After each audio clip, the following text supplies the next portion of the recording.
What's up, everybody? Welcome to Tesla Fix. And as always, I have a very special guest here today because it's very interesting. Tesla is skyrocketing right now on the stock market and everybody's freaking out.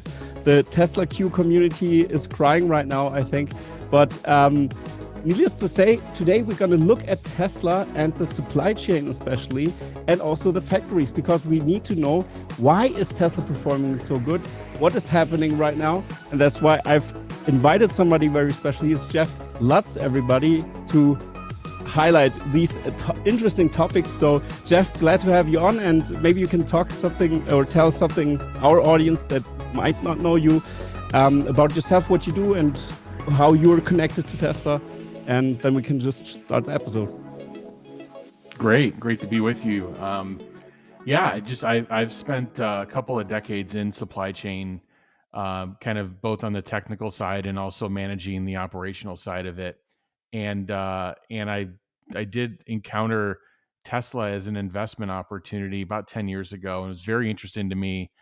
I test drove the car, loved it, and then just immediately started investing. And then I really like kind of just following the story and applying kind of my knowledge and expertise in supply chain to maybe some insights with Tesla. And currently today I've run my own consulting firm, and I'm advising a couple of different mega cap companies in supply chain design, cost structure, and the geopolitical aspects of it as well. So happy to be with you. Very interesting topic, and this expertise is very important, I think, for Tesla, because many people just focus on the surface pretty much. And I also did a very much a deep dive into the lithium problematic and the bottlenecks and what everybody's talking about there. A very nerdy episode, but I think it's very interesting and important to look at the details, because there's where the success of a company really lays not on the surface but in the deep end. And that's why I'm pretty excited for today. And Tesla has a really good he has a really good supply chain team.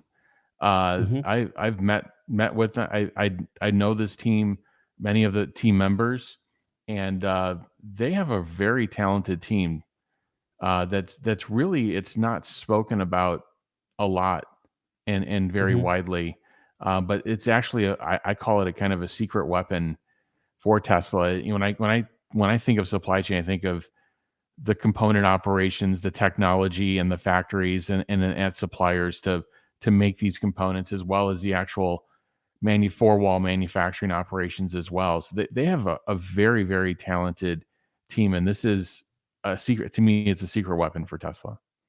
Yeah, it's crazy what kind of talent on the whole Tesla is attracting. It's astonishing, and you can really see that also because on my channel I compare the German OEMs pretty much to Tesla, because I'm located in Germany, and it's pretty interesting to see how different the companies operate and how the culture is different and everything. And that's the topic I dive into.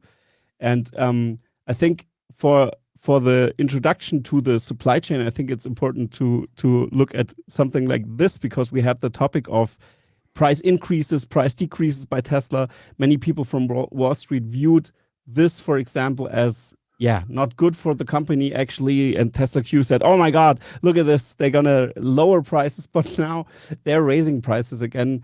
And does this look like demand issues? I'm not really sure what's happening here. So maybe you can comment on this for 1 second. I mean, in January of this year, Tesla plans their capacity well in advance. So they plan the 2 million annualized run rate well in advance. They hit it at the end of last year. These are decisions made many months ago. And then, things change, right? Things change from an global economy perspective, where they may have to adjust. And their prior pricing that Tesla had in place was really COVID charged. It was like it was all these surcharges that were built off of kind of a COVID economy where all the input prices were much higher. So when it comes time to pull, there will be, and there was always going to be a time to pull that pricing off. You just don't leave it. And Tesla chose, in January, and then they did some other reductions throughout the quarter, a bigger one or a similar one in the beginning of April, and they really just wanted to reset their pricing because their input costs have come down. Now, is it going to come down, commensurate every single quarter with pricing? No. And Tesla is also very transparent, right? There's no dealer network. So when they make these pricing changes, people just see it on the website and they can compare it, to where it was before versus in the dealer network, everything is obfuscated, or it's definitely opaque. And so yeah, when you have that as the backdrop, and you see what Tesla did, when they reduced their prices, they just blew out all of their inventory, and inventory is very difficult actually for us on the outside. I know there's some different charting tools that are out there on the web that are available to look at, but I will tell you, and I've talked extensively about this on Twitter. There are some good. First off, the people that make these tools are good at what they do. They're trying to do the right thing, but from being on the inside and running supply chain and then seeing what we have access to on the outside, there's a lot of information that we're missing that's fundamental to understanding if inventory is a problem or not. So the only thing I actually use the external charts for is I actually look at them for 90-day patterns in a quarter. Like, what does inventory do at the beginning of the quarter? It usually builds up because you've actually flushed it out prior, in the prior end of quarter rush, which is actually starting to decline now. So I look at the 90-day patterns, and then I look at things that last longer than 3 to 4 weeks. If there's a pattern that lasts 3 to 4 weeks, there could be something to it. But then you have to understand the design of the supply chain. And then it's almost like investing in a stock. You have to understand the fundamentals. You have to understand the technicals. With inventory, you have to understand when a boat leaves Shanghai and it's destined for Europe, and the way Berlin builds, they're not going to build and distribute right around that factory in the beginning of the quarter. What they're going to do is, what you do is, when you're managing 90-day quarters, you try to launch your inventory to the furthest points possible as early in the quarter as possible. So what's happening is they're in transit for a longer time, and it feels like your inventory is higher. So we could talk an hour on like how to look at inventory, but I kind of want to look at longer term trends. And the thing we don't know on the outside as well is, what is the current rate of production? We can guess what the rate of production is. We can model what we think it is, but we don't know it. We also don't know what they built last week. So they could build, 5,000 performance version Ys in the US. And all of a sudden it looks like we have a bunch of Model Ys in inventory, when really that was just the build plan for that prior week. And now they're going to switch over to another model. So there's so many things we don't know on the outside, but there are very few things that we can use some of the external charting for. At a high level, I do not believe Tesla has an inventory problem. Sure, could there be some issues in pockets at some points in time? Absolutely. But when you step out and you look at their days of inventory, and you look at how rapidly they're increasing production quarter on quarter, and the rate of production you have to look at. Sometimes the output could be different than the rate of production. When you look at all those factors together, this isn't a stagnant old legacy auto company. This is an auto company that's growing rapidly. So they're going to have to grow inventory rapidly as they increase the number of output nodes, factories, and they increase the number of distribution nodes, country expansion, region expansion. They're going to have more inventory. That's just how it's going to work. But when you ratio it to the number of days of sales, I mean, they'd have to be over 25 or 30 for it to be a problem. And we're talking they're somewhere in the 13 to 18 range. It's not a problem where it is. It's going to be dynamic over the next couple of quarters, but I think they're in good shape. Right on this point, how do you think Tesla compares in comparison to the general ICE industry, if you will? Because in Germany as well, we are still very conservative with everything we do here, and you can really see that in the German OEMs as well, how slow they are transitioning and how difficult it is for them to really do that. I mean, for example, VW is targeting a shrinking market for them because like about 6 million, they wanted to produce around 6 million EVs or 5 million EVs from 2030 going on, and BMW wants to produce half of their vehicles and at 2030 being EVs. So very stagnated. But how does Tesla compare in with the supply? Germany has a close place in my heart. I'm part German. You can see the name, and of course. and I've done a lot of business in Germany, as well as I've set up manufacturing in Germany before as well. Interesting. So I in terms of that market, in terms of like more globally, and Tesla really versus legacy auto when it comes to this inventory piece, the big difference is the dealer network. And I'll give you the example in the US. In the US, and even in Europe last year too, there was a quote unquote chip constraint. So call it 5 quarters ago, Q1 of 2022, maybe General Motors had about 50 to 80,000 units in inventory, which for them isn't a lot. It's under 60 days. And then throughout the year, they grow that inventory. So in North America, they ship about 600,000 cars, General Motors, into the marketplace, but they have 400,000 in dealer inventory.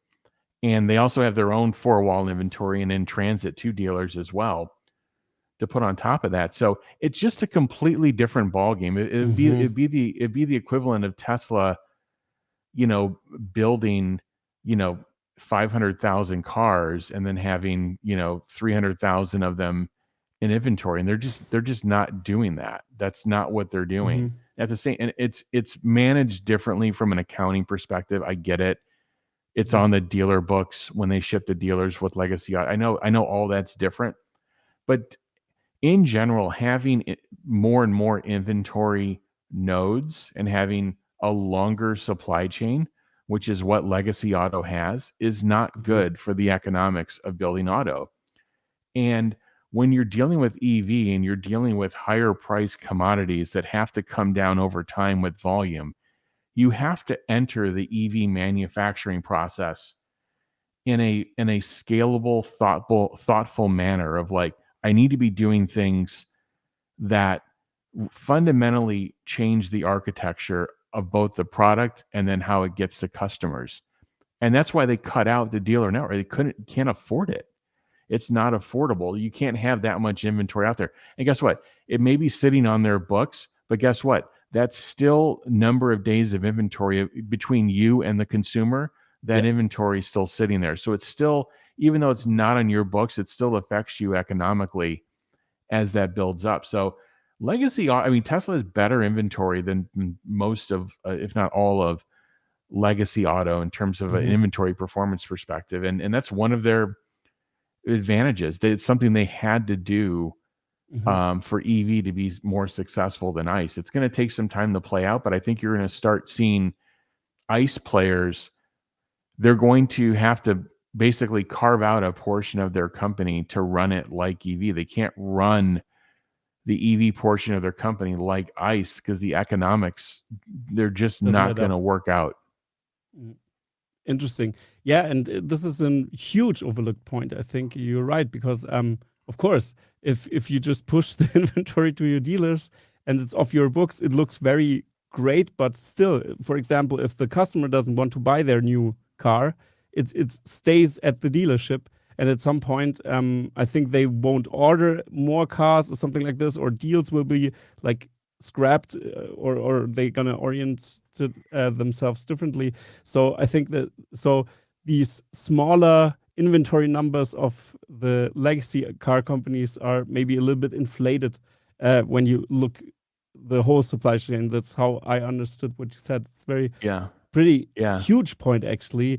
And now if you compare this to Tesla, their inventory doesn't look so bad at all actually, because they're direct to consumer, which is a total different game actually. And the other thing Tesla did this quarter, and they'll probably do next quarter, is they've announced at least 2 new variants of product that appear in the lineup at lower price points that they purposefully designed internal to appear at lower price points. So they put the all-wheel drive version of the Model Y on the configurator in April. Beforehand, they were just building cars and putting them into inventory.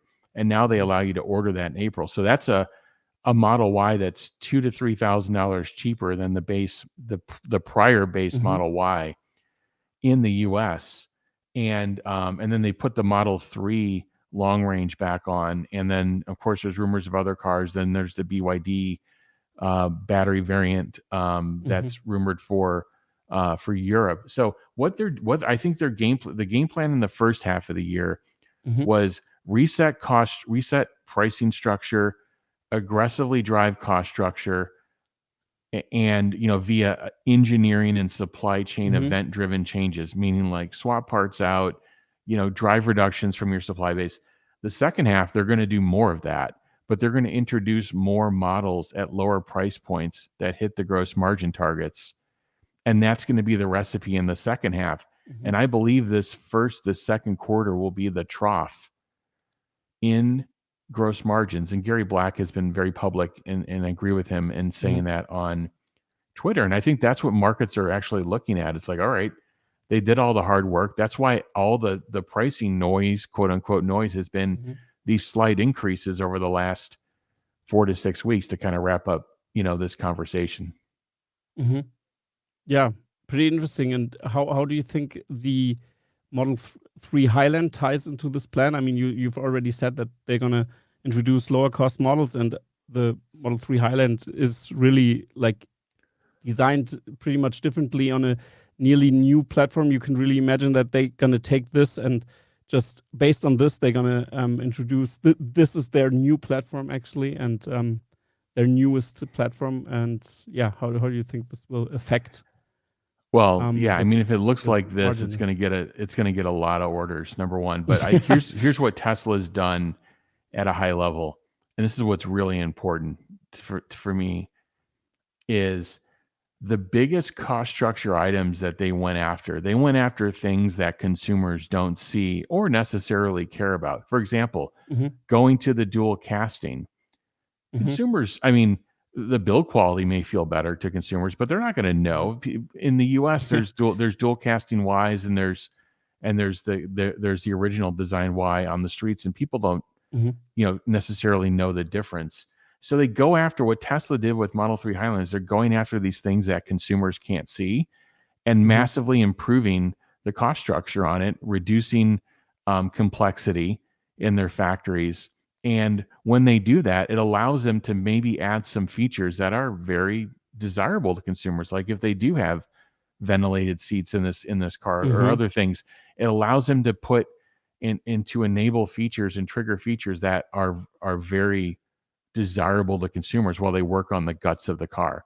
So I think that they've aggressively reduced the number of components in the car. That's a big thing for manufacturing. That's a big thing for procurement and supply chain. So I think they've reduced the BOM costs, and they've reduced the I think Elon calls it the idiot cost, but really what is the cost of converting a component to its final state in the product? And they've reduced that dramatically as well. And if they can make it look better on the outside, I know they've updated the tail lights, they've put a diffuser on the back. They've done some other things to kind of make it look better. I mean, it's due for a refresh. It's been out there for 6 years. So, I think it's going to really trigger the demand back in the Model 3. And if they can, hit a nice lower price point, it's going to be a nice interim step between this product and then the Gen 3. Yeah. And I also think the pricing of Tesla, they have a very clear goal since they started even the company, that they want to produce lower cost EVs for the masses as well. And you can really see that. And the Model 3 was already like this model. And now with the Model 3 Highland, if they can improve the overall look, the quality, and the desirability of the car, and lower the cost, that the Model Y and the Model 3 Highland then is more separated from one another. So you can clearly see these are the steps for the pricing. And then with the, I think it matches perfectly with the $25,000 car that is here under the sheets on the right there in this slide. It really matches the whole lineup again. I think the Model 3 Highland will be the benchmark for every other model, and it will go up maybe again to the other models as well. The manufacturing they do. What's your view on this? How the Model 3 Highland affects the other models actually, or the platforms of the other models? What's your view on this? Yeah, I think this is a step towards where they're going with the unbox process, but this step is going to be around simplification and cost reductions.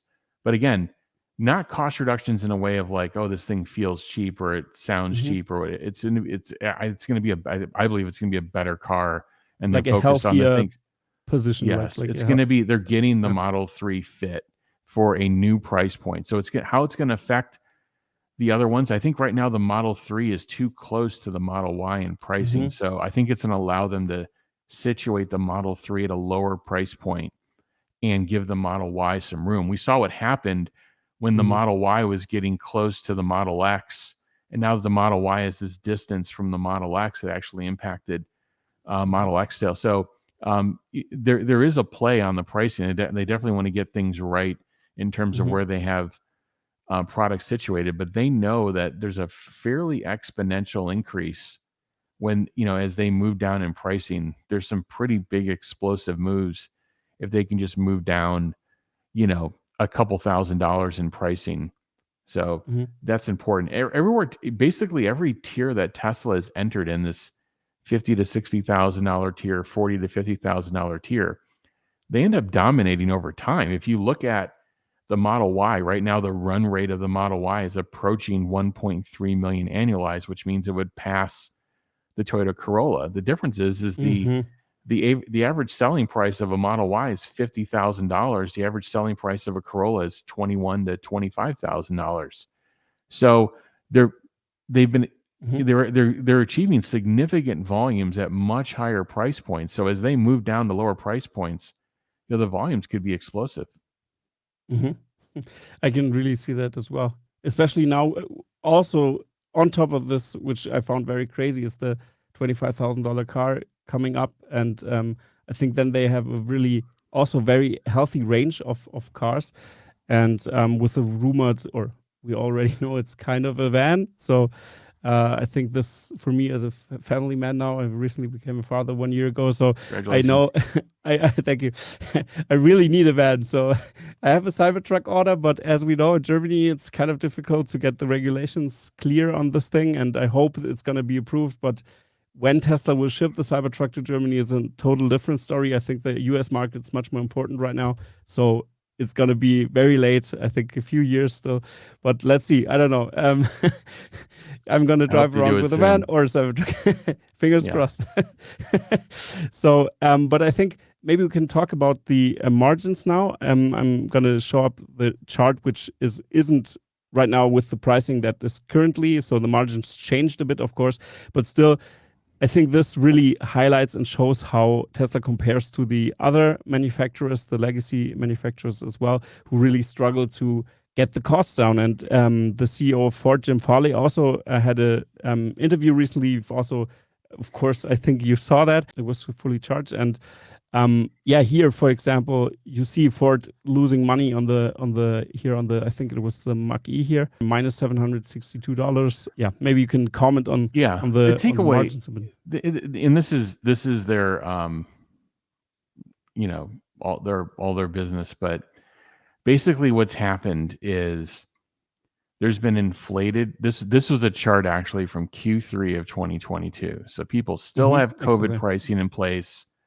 And you can see they're barely making, they're barely making gross margins. And some of these manufacturers have held MSRPs, but then when they actually transfer the car to the dealer, sometimes they have to transfer more incentives to the dealers, or the dealers at this point in time, call it Q3 of last year, they were $2,000 or $3,000 above MSRP, and now they've had to take all that out to basically to move cars. So there's a couple of different knobs or levers when you're dealing with legacy auto, and when they transfer a car out at MSRP and what it actually sells at. And what Yeah. I'm seeing in the data is that gap is reducing, where they're not able to put a bunch of margin on top of the product at the dealer network. They have to take that off just to move the inventory. So the point of this is, like, Tesla started in a much better place. And before, so this 95.74 on Tesla, this is high input pricing. It's also high MSRPs from a Tesla perspective. It's probably their highest MSRPs were at this point in time. So obviously this has changed since then. But the big takeaway is, as this shifts to the left, Tesla has much more room to play with. And again, they've been able to take a lot of cost out of their product. Whereas some of these other manufacturers, they could be a little bit stickier for now because they don't have as much inventory as they would like. But over time, to move that inventory, they're going to have to come down in pricing. So BYD reluctantly made some pricing moves. And more recently, NIO did significantly this week. So this is where you're going to, it won't play out in one quarter. It'll take a couple of quarters, but you're going to see some companies really struggle to the point where they can't they can't make ends meet, and they may have to restructure or go into bankruptcy. But what builds into that Tesla cost structure, I did a video with Herbert on this. I went through like 16 different areas where Tesla is advantaged from a cost structure perspective. It's significant too in these number of areas, and it's both in what decisions they make in product, but it's also how they're structured organizationally, both in their design and engineering efforts, as well as how they actually structure their supply chain in terms of vertical integration. So those are things that these legacy auto companies can't overcome overnight. They can't just like, okay, I'm going to be like Tesla, I'm going to do all my software internal. Yeah. Well, no, if you've been Easy doing said, this yeah. for a number of years, it's going to take you a number of years to migrate this internally, and then your first go of it's going to be a lot of bugs. It's going to be a lot of issues, and some may never get to it because, like, where's all the talent going? The talent wants to go to the better companies.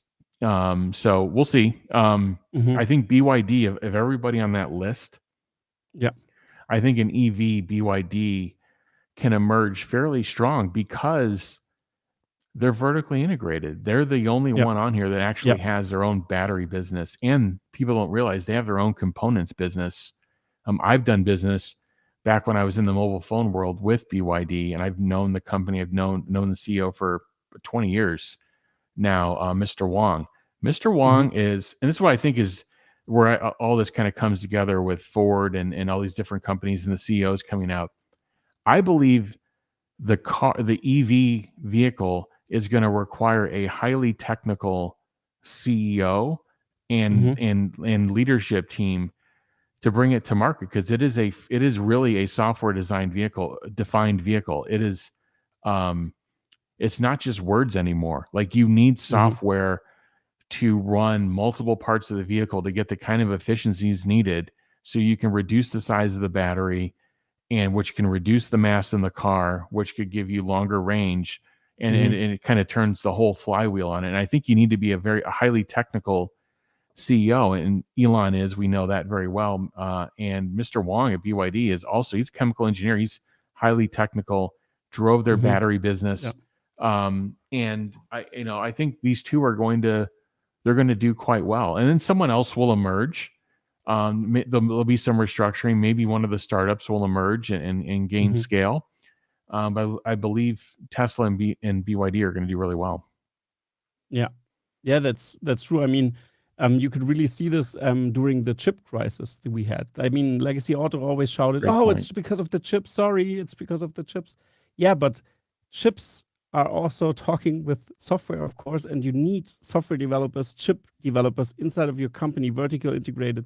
That's why Tesla could, I think it was like 7 or like around 7 or 15 or 40 or 12 days, something like this. I have in my head that they changed the whole code to get those different chips, and they just switched the chips around and wrote software for the different chips. And I mean, we are not talking just about the big chip that is used for FSD. It's also, or the infotainment system. It's about the chips in the seat, chips in the everywhere. I mean, the car is full of miniature small chips that do just one task or two tasks. And Legacy Auto just said, oh, yeah, okay, stop the line. We can produce. It's fine this way. And it's crazy how the agility of Tesla was shown in that moment, I think. Was pretty, not state of the art, actually. So, well, yeah. And I was, I'm in supply chain. I was advising clients. I saw what happened during COVID. Mm-hmm. What happened during COVID is a lot of these automakers took their demand signals down to these fabs, and these fabs were building really large. These are old. These are on old technology. They're on old wafer sizes, old technology. And when these auto manufacturers signaled like, hey, we don't know what's going to happen with COVID, we want to take our demand signal down. When you shut that kind of thing down and you try to ramp it back up, it's going to take a while. And even some of the fabs are like, look, like, I don't trust your demand, and I'm not sure I want to start this thing up and build it.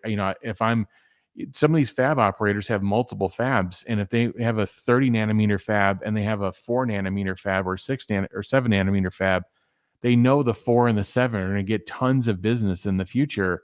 The 30 and 40 nanometer fabs aren't. They're so old and ancient. So they were basically stranded. And then the companies that chose this silicon weren't even like GM or Ford direct. It was their suppliers. So then they had to work through their suppliers. Whereas in Tesla, you've got a CEO who operates via the laws of physics, basically, has all of his software teams and engineering teams internally, and says, okay, we got to swap that controller out for that controller out. How long is it going to take?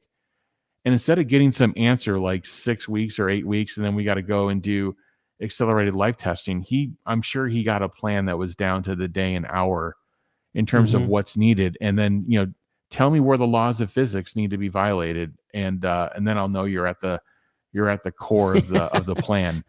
And that's the big difference. That's the big difference during this. So yeah, there's many different reasons that drive the cost structure, and you're right. It impacted when there's these natural disasters or unnatural disasters. The design of your supply chain and the design of your internal structure and how nimble and flat it is, and how vertically integrated it is, can influence the performance of your company for many years to come. Yeah, because the line is standing still. If, for example, also the debate with those adapters, I mean, this wasn't consumer friendly that they said, okay, if you want an adapter, you just buy it from us. That's to get rid of those horrible adapters in production because they were constrained on those adapters. That's why, okay, we can't ship the car without this damn adapter, and that's why they had to change. I mean, this wasn't so consumer friendly. Of course, Tesla sometimes does decisions that are not consumer friendly, but it keeps the ball rolling at least, and they don't stop the company, the whole, they don't stop the production line, which also makes sense. And I also think this very much ties to that they also put the quality control more or less. I mean, they have quality control, of course, but still it's more on the customer end, that if you have something, they're gonna get the service vehicle to you and then just look there. I mean, it's just pushed out the car more or less, and that's how they really get those costs also down, because they don't stop the line all the time, and economies of scale kick in much faster, I think, in that way. Yeah. The playbook that Tesla's running right now, and this is what a lot of people on the outside understand, this is what I believe the playbook they're running. One of the magic numbers in manufacturing is to keep your fixed asset utilization above 80%. If you can do that, that's actually very high equipment utilization. And it's one of the top drivers in your cost structure to convert a bucket of components, to an automobile driving out the end of the factory.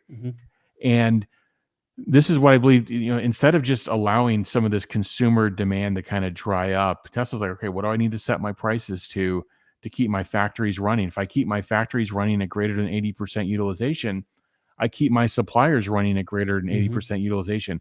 Guess what all my shared suppliers are going to do with other auto? They're going to move their allocation to me.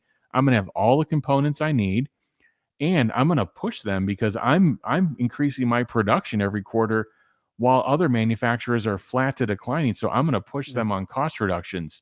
So they get this whole flywheel turning. They keep their factory utilization greater than 80%. And when they do that in Berlin and Austin, that's why people were confused. Like, why are they growing the weekly output in Berlin and Austin? Well, the reason they're doing that is those factories are running below their planned 100, their planned full utilization of about 10,000 units in phase one per week. And until they do that, those factories are going to be a net drag on their cost structure. So this is why Berlin and Texas have this. It's why they've been allocating material and really trying to ramp these factories up. And that's going to improve Tesla's gross margin. The Tesla gross margins you've seen reported over the last 3 quarters have a severe penalty for Berlin and Austin running below capacity. It's obviously gotten progressively better as each quarter has gone on, but it's still penalizing their gross margins. It's significant. It's probably a few $1,000s per vehicle built in those facilities right now. So it's significant. So that's the playbook I believe that they've been running is to keep the factories over 80%, keep the suppliers over 80%. And then as input costs, if we're really getting into a recession globally, input costs, copper, aluminum, these are going to roll over and go lower. The cost of energy is much lower. And so when your input costs are lower, your utilization rates are high, you can really drive the costs out of the system. So I think Tesla is going to surprise to the upside, not financial advice, but in terms of their cost reductions in the second half of the year. And as we approach the end of the year, I believe they're going to drive greater cost reductions than anybody anticipated. Yeah, I mean, this is so, I mean, it's what a time to be alive, actually, to witness a company like turning this old industry around and making like a 180 degrees turn in every aspect. I mean, they really changed the whole game. They changed, for example, the dealership network is such a huge topic. I mean, I also work for a huge fashion brand in Europe that's also international, and I know how it is. If you have big customers that take all of your, or like dealerships, like the dealership, we also have like a dealership network. Of course, they gonna sell our clothes, and this means if those giants don't order or there's something with them, we have to reduce prices for them. We have to if the order window isn't actually inside of the order window, we have huge penalties. We then on the marketing side, we have to supply them with like goodies at least to keep them afloat or keep them happy Incentives, that they order again. And this is the same with the dealership networks. And on top of this, we have the production, like also what you've told us now with the input costs and everything. I mean, it's like a no-brainer that you have to vertical integrate. And what I find so interesting with Tesla is that they don't want to actually vertical integrate everything, of course, but now sometimes they are forced because there is an area in the field that is not efficient enough for them, so they have to step in to get to the goal of really changing the whole industry to EVs, because that's the main goal, to go to sustainable energy and transportation. And it's a tough goal to actually achieve. And if Tesla wasn't here, we would still have Dieselgate scandals all the time. I mean, it's kind of crazy. And Legacy Auto, of course, wants to move forward, but backwards at the same time, and it rips them apart. You can really tell. And I think Ford, for one, really did a great job actually to at least communicate and be open about this topic, showing the bad numbers to the public, which is like a huge deal. And I don't know if this will save them, but at least it's more realistic, and they reach out. They try to get help. And I think Herbert Diess, for example, in VW did the same thing, very he was very vocal. You have to be that. The leadership has to be vocal about this and say, hey, look, we're good in ICE vehicles. We're bad in EVs. Guys, we have to wake up. Actually, we have to work on this and really crack this open, this problem, and really go to the details and work better, harder, and faster. It has, the huge changes. And if that means the dealership network has to go or be revolutionized or something, it has to, because Tesla will gain market share like crazy, and then many won't survive, actually. So what's your opinion on this? Yeah, you have to look at between you and the consumer, Mhm. what is value added and what is not. And between you and the consumer, there's all these decisions that have to be made, these incentives that have to go between you and a marketing partner or a retail. None of that values the consumer. And I think Mhm. what Tesla does from a philosophical perspective is they're focused on simplification. They're focused on what's the value per dollar to consumer. If I make a decision, in the car or in the product or in the way the product is built in the factory, what does the consumer experience over the lifetime of the vehicle? And I believe that they're ultimately focused. They're ultimately focused on that. And if they can reduce things like a dealer network or things that get in the way of Mhm. user sentiment and happiness with using their product, they eliminate it. And this is where legacy may run into serious problems, because they have these things that have been built up over time. Again, it's a touchy subject here in the US, but the auto Mhm. unions, for example, Yeah. and other different things. There's things that there are, there's a body, a union that gets money from auto manufacturers to build cars, and then obviously the employees are paid, but that union has to be paid. That union has a lot of money, and then that union takes that money and flows it into political candidates to help get decisions made. But how is that really helping consumers have a better driving experience, or a Mhm. better True. software experience, or overall experience in the car? It really isn't. And I'm not saying, pro or against unions per Mhm. se, but you have to look at like what's value added in the chain between you as the manufacturer, Yeah. the designer, the manufacturer, and then Mhm. the end consumer. And if you can reduce and eliminate waste, it's called the lean process. Mhm. If you can lean it out, you should. Yeah, absolutely. And I mean, um, this topic alone is pretty interesting because, of course, you want to unions are good for the wages and everything, or that it's regulated a little bit. I mean, in Germany, we have like it's totally normal to have unions here, and it makes sense. But I can really see if you are a very innovative company, that's where unions are actually pretty difficult. So I'm also in between of this topic, because I think it's important that people aren't like used and just thrown away. So but I think you have to look at the details. So Tesla pays actually pretty good. You have to compare it with the industry, and also they here in Germany, for example, they pay even better sometimes as Mercedes in some fields. And the what is unionized, and of course we have also a union board here in Germany with Tesla, but still um, it seems like they're working in good faith. You could say this at least. And I think for innovation, it's important to be agile, and agility is pretty important. The lean Yeah. processes as well. Yeah, I mean, employees need it's to be necessary. treated. Employees need to be treated fairly. Look at the 3-year comp view of and compare them. And if there's room to improve, then you should improve it.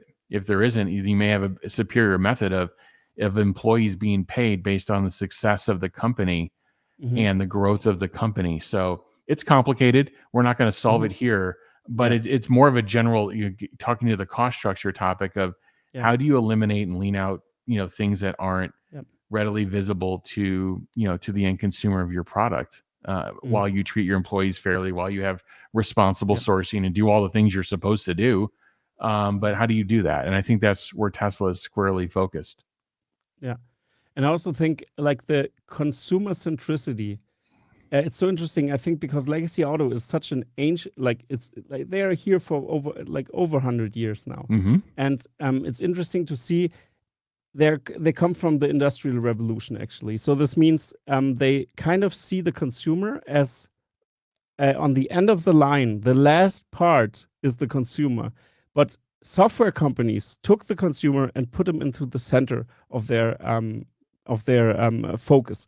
And it's so interesting to see how the Silicon Valley companies operate totally differently. They're so consumer centric, and that's why suddenly, for example, Uber appears and the taxi business is revolutionized from the side. And I mean, this is so dangerous for the established companies, but they Right. have to really put the consumer centricity in the focus, because also with the dealership network, I think this an interesting example for this is that they have to they have the communication with the dealership, and they have a whole infrastructure to hug the dealership and give them incentives, and that they stay happy that they sell your product actually. So they outsource this, and this is they have a whole infrastructure to kind of please them. And Yep. now you have direct to consumer and focus on the consumer, and suddenly, yeah, this whole thing, you have so much more air to breathe actually Yeah. to focus on the consumer things. And we also, because Tesla is so data driven, everything will be improved with a software update, which is crazy. And you kind of, if you just let your car sit for 1 year and make an update, and suddenly you have a totally different car. And things like this, I think, are so revolutionizing the industry. It's crazy. Very powerful. Yeah, absolutely. And yeah, maybe now it's interesting because I think Tesla is such a software powerhouse as well.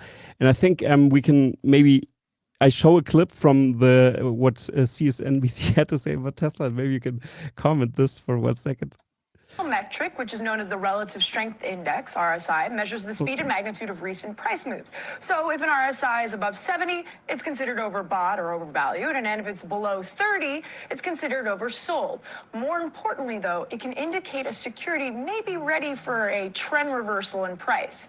Tesla's RSI is over 90. The stock is up, over 25% just in the last 3 weeks or so. Just on Friday, it ended its 11-day win streak. Then you got Meta up at 71, signaling that.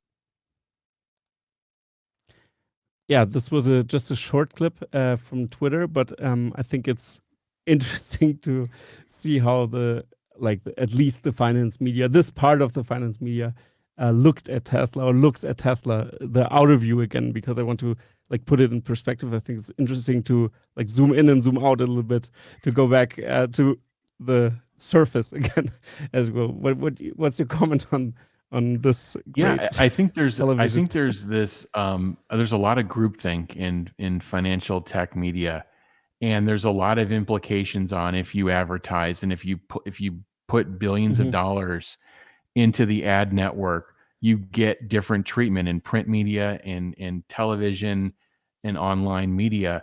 And Tesla doesn't do that. And you don't have to even go very conspiratorial. I mean, I put this clip on Twitter actually, and Elon liked it. It was very random. It was like just midday, 10:30 in the morning. Let's put up a clip and say Tesla's way overbought and you should stay away from it. By the way, it's up another 5% since they put that clip up. And they would have costed people what people make in a year. They would have costed what, in a couple of days, what people, sometimes, would like to make in a year. And their approach to the analysis of the stock is wrong. And my approach to how it's analyzed, it's just very different. All they do is they look at PE. They just look at the PE and they make a decision. When you have a product, when you have a company that's growing earnings the way Tesla is growing earnings, yeah, of course, this year there would be a little bit of a flatness in this year, but overall, I think when we look at the earnings velocity as we get to the end of this year and going into the next year, it's all going to pick up again. And anyway, perennially, long term, it's a 35 to 40% grower. And so what you would do is you would use something called the PEG ratio, where you would divide the forward earnings into the growth of the company. This is where you have to do some modeling. You have to understand it. So if you look at mega cap tech and you look at the other 6 or 7 companies, they're either flat growth to single digit growth. And you have a company like Tesla, 35 to 40% growth, but they're taking the PE metric only and just using PE. But if you use PE divided by growth, Tesla looks as inexpensive as a Google or a Meta. And Gary makes this point. Gary Black makes this point readily on Twitter a lot, and he does a great job with it. And that's what you have to look at. You have to, if it's a growing stock, you have to look at its earnings relative to its growth. And Tesla is doing quite well. And during that whole growth spurt with NVIDIA, I didn't see CNBC coming on and saying, "Hey, stay away from NVIDIA." Yeah. In fact, they had I have many it here analysts right now. coming on saying you should keep buying and you should keep going. And great for NVIDIA, right? They're revolutionizing what they, what their area in the industry with AI Absolutely, and the yeah. hardware and software. But I mean, Tesla's on this run for the last 2 weeks, and I don't believe that there's a realization yet of their AI capability and prowess. I mean, Tesla's the only auto company that is designing their own silicon. They're actually designing their silicon, the hardware and the software for that silicon, and fabbing it out, just like NVIDIA does for their AI chip. So Tesla's self-driving chip is designed by Tesla. And that's true. whereas others who are doing self-driving are going to be picking up the NVIDIA solution or some other solution from Mobileye maybe. And how is that going to work when you have all these different companies working together, all of them giving their specs? But just back to your original talking point in the video. Yeah, I thought the video was strange. Just to pop on in the middle of the day and say, "Hey, look at RSI and don't buy Tesla." RSI is just measuring the price action that's already happened. And it's kind of just like a statement of fact.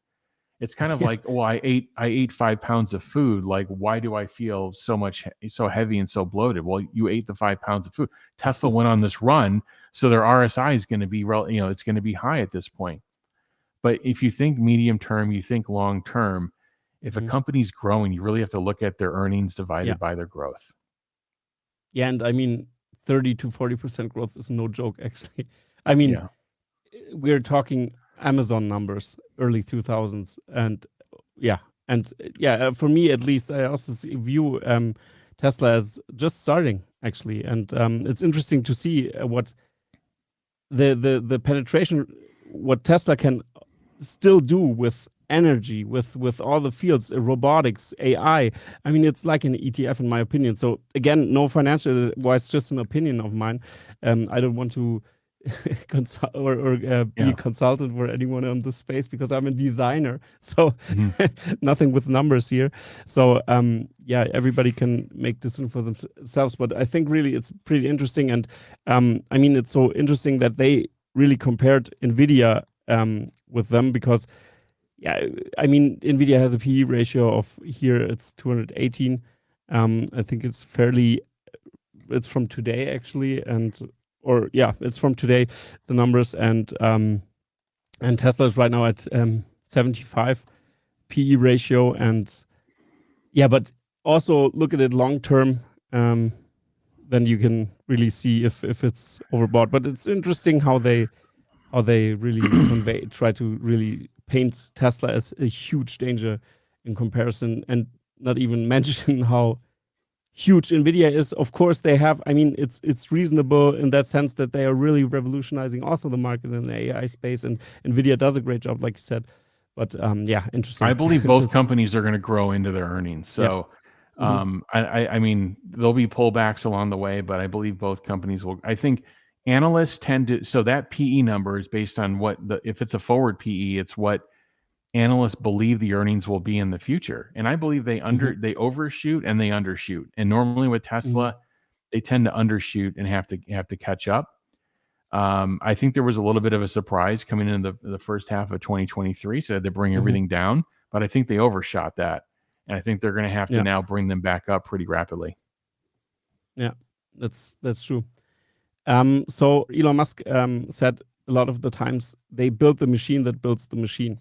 And on this note, if you compare it, how Tesla is making decisions also for the consumer, everything seems to be like in line with how can we, like you said, the run rate of the factories, for example, keep them at 80%. So for me, it's like they really focus just mostly on this. Like this is their core business, is the machine that builds the machine, to really focus on this. And I mean, it's like a Hot Wheels manufacturer, like Elon Musk said a lot of the times, that you just press your car out and that's the easy part, to get it out. But the factory is the hard thing to do. So how do you view Tesla's factory strategy, if we will, like globally, with all their they treat their factories? factories like they treat their factories like products in the portfolio. So there's a revision of that product. There's features, there's technical specs, and they're really focused on they're focused on many areas, but there's a couple of fundamental areas that they focus on with factory design. Obviously, they focus on vertical integration, but in terms of the output metrics that they're focused on the velocity of the car. How quickly does it move from transforming from components in the beginning of the factory to a finished product at the end? So that click rate they're focused on. The other thing they're focused on is their output per square meter in the factory. And they look at their labor rate per square meter. They look at their fixed capex per square meter. They look at their total output per square meter. And why do you look at that? Because it's a ratio. If you can increase your output per square meter, you could take the same Berlin phase 1 size that's currently 500K units today, and maybe over time you can get that to 750,000 or 1 million units out of that same footprint. So I believe as they up rev and redesign their factories, they're doing this massive revolutionary change to this, this unbox process, this parallel manufacturing process. They're focused on output per square meter and increasing the velocity through the factory. If you can increase the speed of inventory through your supply chain, your cost structure comes down. Capital comes in, it moves out extremely quickly. It's not sitting on your books. Your utilization rate is extremely high. That means your fixed assets are basically being divided into a much higher number, which means your cost structure per unit is minimized. And that's what they're doing. So that's what they're focused on. I believe they're already best in class in velocity. I think they're getting there on output per square meter. And this will really take them over the top, I believe.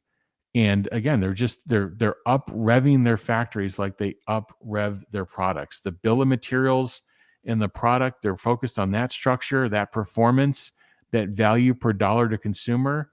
The same thing they're doing on the factory, although it's not directly to the consumer per se, but they're focused on that output per square meter and that cost structure. And that's so interesting that they view the company as the factory as a product. And I think view at just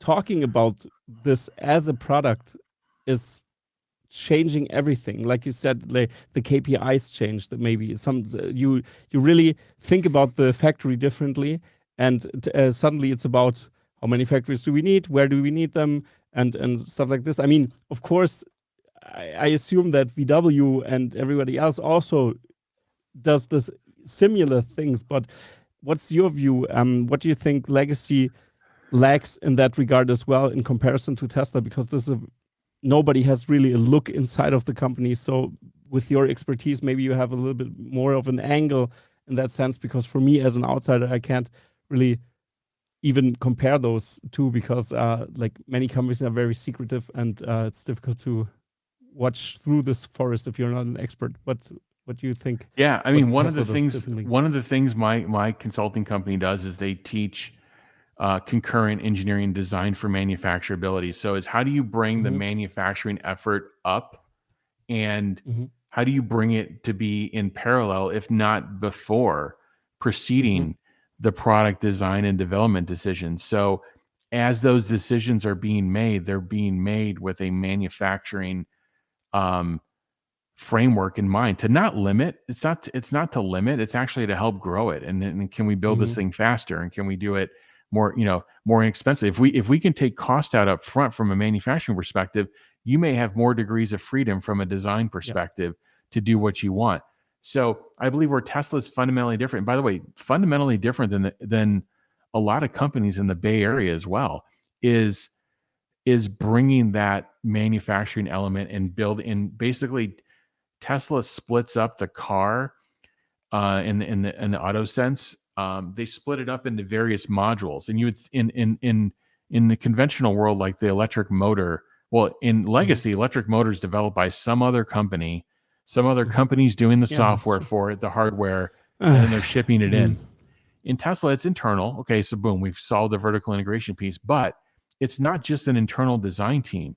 The design team brings the supplier development team in. They bring in the procurement team. They bring in the manufacturing team. They bring in the test engineers. Everybody's sitting around the table, and they have a goal. This motor's got to perform at this, power consumption, and it's got to be, less than $1,000. And they all have the same goal. So they work as a functional concurrent team. So they're vertically integrated actually in the development effort of the car, as well as in the physical, structure of their supply chain. And that's hard to teach.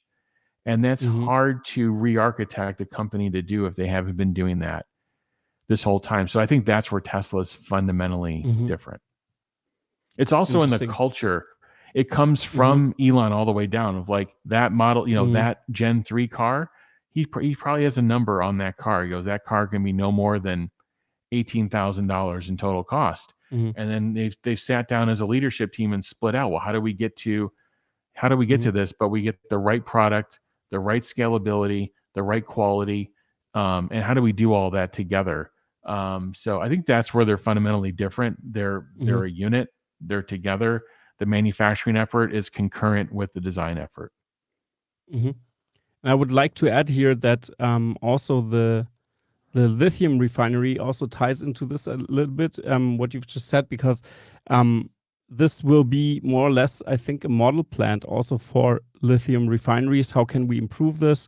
How can we, it's like a benchmark almost. You can then say, okay, because of course that's not the only refinery we need or Tesla needs to get the run rates up that they want with battery production.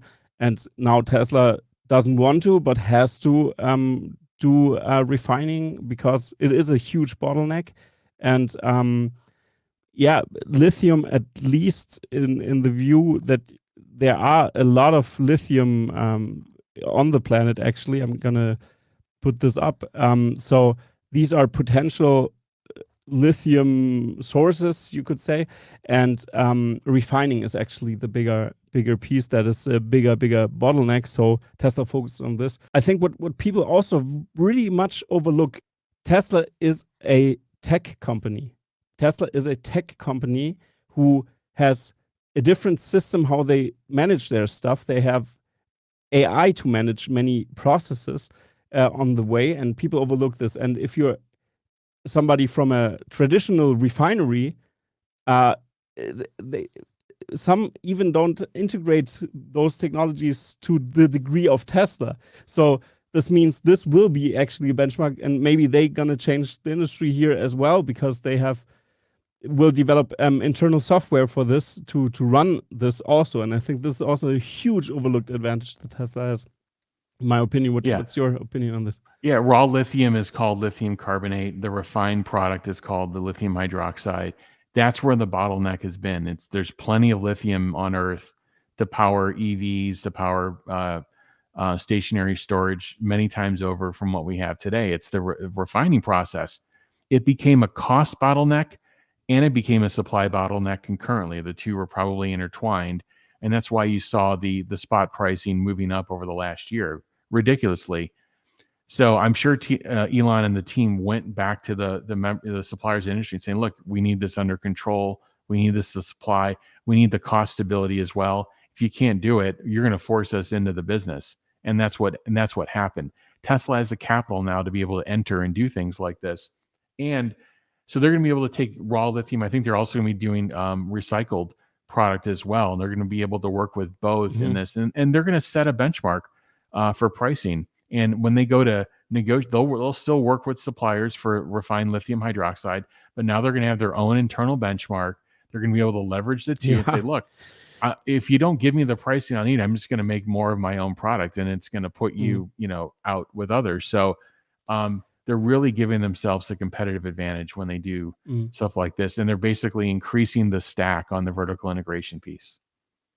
And I also think it's not just about leveraging and saying, oh, we're going to produce ourselves, but I think they're going to try to teach them. That's what Tesla does. And everybody wins in the end because they, like partners of Tesla, win. And that's why they're a third-party supplier strategy. They also do in Germany as well. People love that Tesla is here, like smaller companies, because they had these discussions with, for example, VW with the price pressures they're doing. I mean, for example, those manufacturers have, for example, those stamping presses. They have a third-party supplier. The patents is by VW, and they just go there and say, okay, if you can't produce on this price, we're going to take this stamping press now because it's our property, and we could just take it and to another supplier and just put it in there. Right. And that's pretty tough. And stuff like this happens in this area as well. It's just a small example, but treating your partners well is like a key strategy, because I think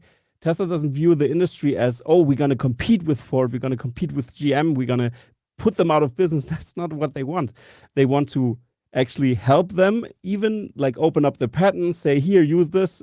Also with the charging standards we hear now in the US, is pretty awesome. Like everybody's shifting now. And it seems like the North American charging standard will be standard in the US. It really looks like this. And that's great news because it's the superior standard. Also, the communication ports are better. Everything is better. I mean, you go with for the consumer, it's much better. CCS Cheaper might be good for the huge mess we have in Europe with every different plug-in system we had, and Tesla was an early mover, but still this CCS standard was here in Europe. They had to put out a law then to do it, and they decided for this. But yeah, I hope this will become industry standard globally. Also in China, we have 2 ports even that are used there. Right. And so I hope this standard will be going everywhere, because I think Tesla has not a bad intent in that sense, and don't want to become a monopoly. They want to help the industry transition, because their goal is to put as many EVs on the road as they can, and this is the big goal. And 100%. Yeah. So Jeff, thank you very much for being on this episode. And maybe you have something on your mind, what you're working on, you want to share with my viewers here. The small amount of viewers we have, but still. Oh no, it's great to be with you. It's great to be with you. It's great to be with your viewers as well. Love new audiences, and definitely working on a number of different things, both in kind of the business world as well as kind of in this Tesla world. And I'm just excited to see what is coming over the next 6 months to the next year. You've got new products being introduced. You've got energy ramping up. You've got the bot development ramping up. You have all these different things happening concurrently. So it's a really, I love your point. It's an exciting time to be alive. And I'm looking forward to kind of being a part of this and helping where I can. And I really love that you are also in the industry with your consulting business and everything. I think you're doing a great and an important job there. And I hope your business will grow and grow, because we know legacy car companies really need help. And I just like you, we don't want VW to fail or something, or Mercedes. They're not I always talk about the competition of Tesla, but I don't mean like it is really competition. They need to work together to really reach those kind of goals that we can focus on, like the bigger points. Like energy is also a huge thing that we have to tackle still, that the humanity even goes forward, and we can become a spacefaring civilization maybe one day. This is very exciting. And so Jeff, thank you for what you do. And so everybody, I'm going to link Jeff's socials in the video down below. And thank you for being on. And there's one last thing we have to say here is goodbye, everybody. Thank you. Goodbye. Wasn't this episode awesome?